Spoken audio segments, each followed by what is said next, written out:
কিতাপৰ কথা চেনেলটো ছাবস্ক্ৰাইব কৰক আৰু সদায় পাই থাকিবলৈ কাষৰ বেল বাটনটো টিপি দিয়ক আৰু লাইক কৰক, কমেণ্ট কৰক, শ্বেয়াৰ কৰক। নমস্কাৰ, আপোনালোক সকলোকে কিতাপৰ কথা নামৰ চেনেলটোলৈ স্বাগতম। মই আজি অসমৰ বিখ্যাত সাহিত্যিক সদ্যপ্ৰয়াত হোমেন বৰগোহাঞিৰ কিতাপ পঢ়াৰ আনন্দ, এই কিতাপখন পঢ়ি কিয় ভাল লাগে বা কিতাপ পঢ়ি কিয় ভাল পাওঁ, এই ধৰণৰ কথাৰ সকলো বিষয় সামৰি কিতাপখনৰ আলমত কেইটামান কথা ক'বলৈ ওলাইছোঁ। আচলতে কিতাপ পঢ়াৰ আনন্দ গ্ৰন্থখনত কিছুমান ধনাত্মক দিশ আছে। সেইবোৰ ধনাত্মক দিশনো কি? এই ধনাত্মক দিশবোৰ পৰেশ দাসে এনেদৰে লিখিছিল, আৰু সেই ধনাত্মক দিশবোৰ হ'ল কিতাপ পঢ়াৰ আনন্দৰ নামৰ কিতাপখনৰ মাজত ফৰাচী দাৰ্শনিক ভলটেয়াৰে কৈছিল, কিতাপেই আধুনিক পৃথিৱীখন শাসন কৰিছে। যি সমাজত কিতাপৰ প্ৰচলন নাই, সেই সমাজ থকা নথকা একেই কথা। এয়া মাত্ৰ এটা উদাহৰণহে। এনেধৰণৰ মহান মনীষীৰ উদ্ধৃতিৰে গ্ৰন্থখনৰ প্ৰতি পাঠকৰ মনত কৌতূহল উদ্বিগ্নতাৰ সৃষ্টি কৰে। দ্বিতীয়তে, লেখকে শৈশৱৰ স্মৃতি অৱতাৰণা কৰি প্ৰতিটো মুহূৰ্তত কিতাপৰ প্ৰসংগ টানি আনিছে। কিতাপৰ বাবেই মানুহ সভ্য হৈছে, কিতাপ পঢ়ি মানুহ সুখী হ'ব পাৰে, মানুহে কিতাপ পঢ়ি অৱসাদ আঁতৰাব পাৰে, তাৰ সম্ভেদ গ্ৰন্থখনত দিছে। এনেধৰণৰ দিশসমূহে আমাক নতুনকৈ চিন্তা কৰিবলৈ শক্তি যোগায়। তৃতীয়তে, কিতাপ পঢ়াৰ আনন্দ এই গ্ৰন্থখনে কি দিছে? আচলতে কিতাপ পঢ়িলে একো ক্ষতি নহয়, বৰঞ্চ লাভ হয়। কিন্তু আমি পঢ়িবলৈ ইচ্ছা নকৰোঁ, অজস্ৰ সময় অবাবত নষ্ট কৰোঁ।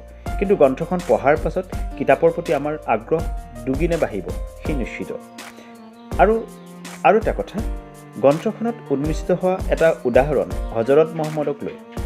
কথাখিনি মোৰ নিজৰ কথা এনেধৰণৰ, বহু বছৰৰ আগতে বেছিভাগ মানুহেই নিৰক্ষ আছিল, কিন্তু নিৰক্ষৰ মানুহবোৰৰ মাজৰ পৰাই অনেক সাধু সন্ত বীৰ পুৰুষৰ জন্ম হৈছিল। হজৰত মহম্মদো সম্পূৰ্ণ নিৰক্ষৰ আছিল, নিৰক্ষৰ হৈও মহাজ্ঞানী আছিল। এই কথা সকলোৱে জানে। এই যে ক'লো তেওঁ নিৰক্ষৰ হৈ মহাজ্ঞানী আছিল, তাৰ বাবে তেওঁ ঈশ্বৰৰ পৰা পোৱা বাণীসমূহৰ কথাকে ক'ব পাৰোঁ।